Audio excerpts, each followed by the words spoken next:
All right, everyone. The new Air Force One will be delivered from Qatar, actually. Link in the description, archived, of course. Liberals are outraged at the moment, saying, well, he's taking a gift from a foreign country.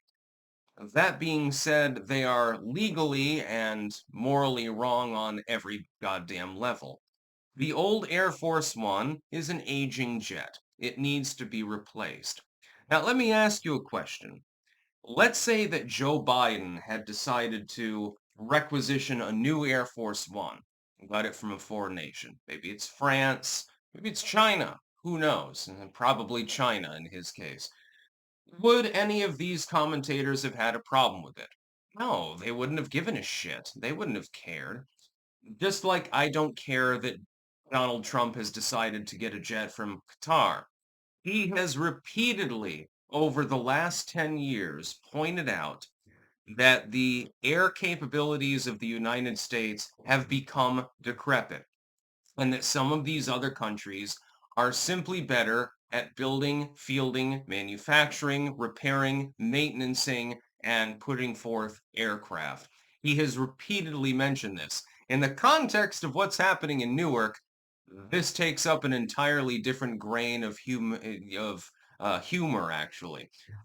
Here's what's happening. Donald Trump is requisitioning a new Air Force One. It will take a lot of money, tens of millions, to retrofit it to modern specifications, something that you apparently can't retrofit with the old Air Force One. When he is out of office, he does not intend to keep this aircraft. If he were to try to, that would be illegal. That would be accepting a gift from a foreign country. There are only limited circumstances under which a president of the United States is capable of accepting anything from a foreign nation. Some little bauble or something like that. Nobody really cares. Okay, you got a sword or something like that, at a ceremony. Okay, well, it's probably, it goes in the presidential library or it goes in the White House or something like that. It can't keep it for yourself. That's the same here, though. The fact that Trump is accepting this aircraft to be the new Air Force One and having it retrofitted for his use is perfectly legal and acceptable. It would be illegal and unacceptable if after his presidency he retained it. But he doesn't need to retain it. He's already got his own airplane. In fact, I think he has several of them. So why are people worrying about this? Again, as always, orange man bad. That's literally what this boils down to. He is able, legally, to accept an airplane from a foreign country, whether paid or unpaid, as an official vehicle for the President of the United States. But in a few years, he won't be President of the United States. The next president will be able to use it. Either that or they'll put it in the National Museum or something like that. He will no longer be able to use it. But he doesn't need to. And this is what liberal commentators, they don't seem to understand. He's already got his own private plane. If he wants to travel around in luxury, he can already do that. It's just that right now he's a public official. He's not capable of using his own private jet, generally speaking, because of security concerns.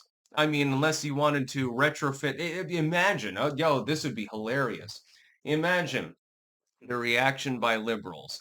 If Donald Trump commanded that tens of millions of dollars be used to retrofit Trump Force One, imagine what the reaction would be there. I think it would be more negative than the reaction that they're currently giving over getting a new plane. But the fact is that he's trying to get a plane, and Qatar is funding this, or Qatar, whichever way you pronounce it. I believe it's Qatar, actually, but most people disagree with me. Imagine that he were to try to retrofit his own plane. Oh yeah, the taxpayers are going to be funding the retrofitting of Trump Force One. It's going to be a big, huge plane. They would go crazy. He's doing this because the old Air Force One Boeing needs to be replaced. We're talking about hundreds of billions of dollars in waste and fraud in spending with the federal government. bureaus that don't need to exist, people whose jobs don't need to exist, etc., etc., etc. And you're worried about one single plane?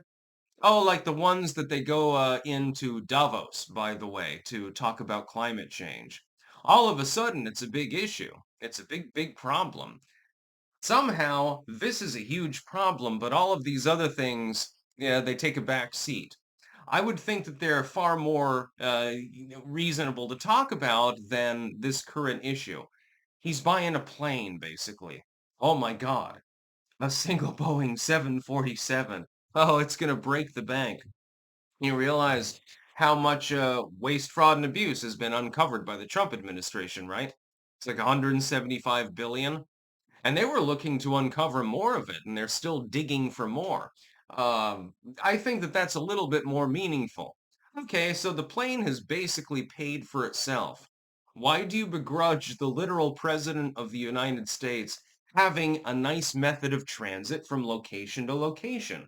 He's going to have to conduct a shit ton of diplomacy over the next few years in Ukraine, in Taiwan, in Korea, in Africa, in South America. He's going to be traveling an awful lot.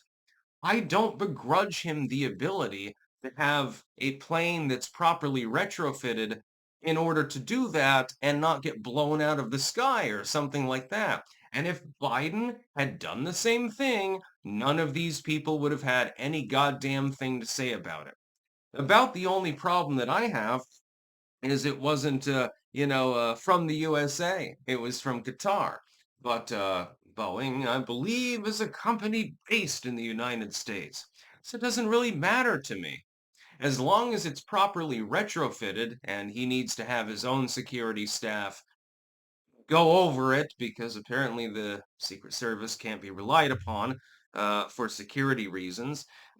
As long as the retrofitting is proper, who cares?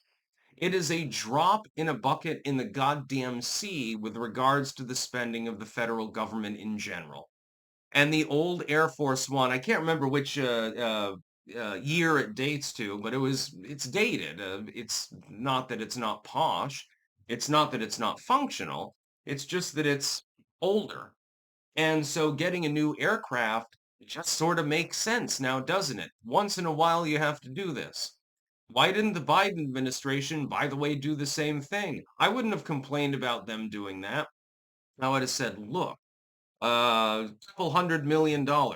It's a lot to you. It's a lot to me, but it is a drop in the bucket of the federal budget, and it's for a purpose that is very, very useful. Hey, we're protecting the president of the United States from assassination. That makes sense because if he gets killed and we have an international incident, then we spend trillions of dollars bombing some other nation.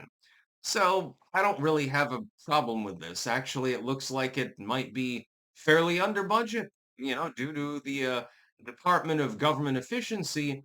Probably, you can make sure that the toilet seats don't cost $1,000 because they don't need to. That's about all. Peace out.